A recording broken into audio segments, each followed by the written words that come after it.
Pronto? Ciao amico.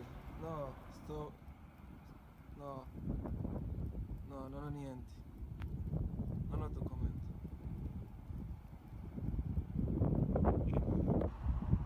Va bene, grazie. Grazie.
Grazie Dio, grazie.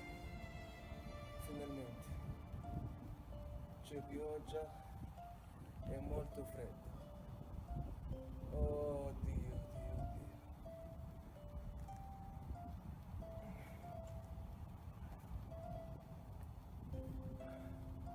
Ma non lo so.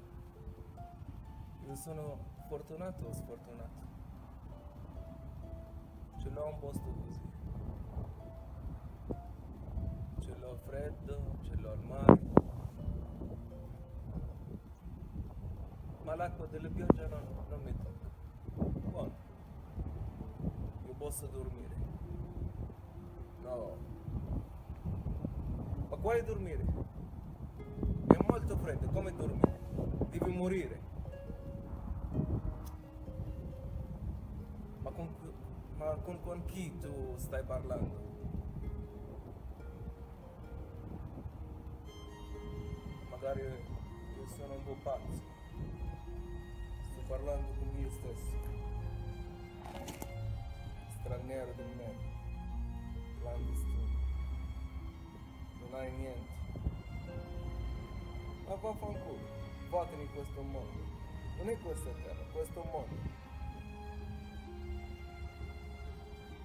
Devi cercare un motivo per stare a vivere in questa vita di cazzo. Non c'è un motivo. Ma qual è questo posto?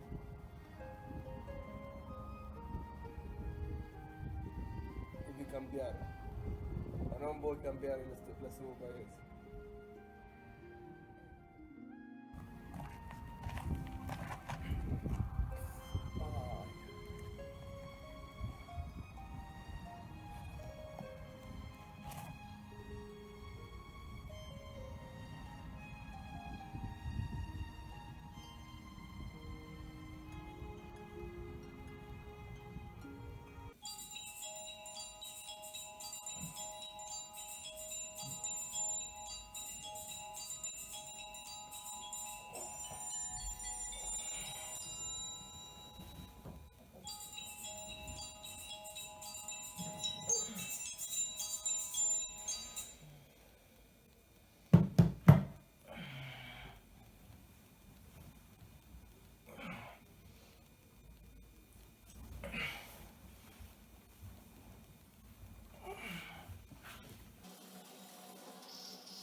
Ciao ragazzi, sempre sono io, questo ragazzo clandestino, ma davvero non è clandestino.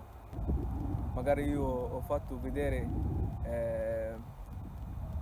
un po' della verità di tante persone che abitano qua in Italia o qualsiasi paese altri dentro Europa. Ma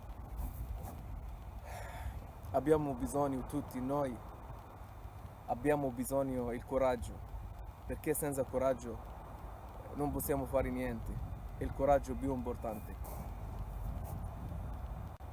Di qualche mese fa c'era un ragazzo, mi ha chiesto che significa casa, che cos'è la vita, che cos'è la terra.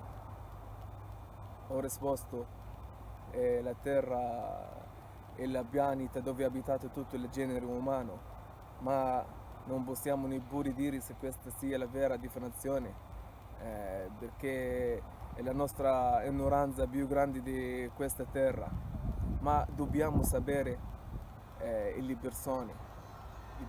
Ma lui mi ha detto semplicemente tutti questi non è importante, l'importante è che tu hai una famiglia, che tu hai un coraggio. Finalmente e sinceramente devo ringraziare tutti gli italiani e tutte le persone che hanno aiutato gli stranieri che abitano qua, e ringrazio molto e graziamo Dio e arrivederci.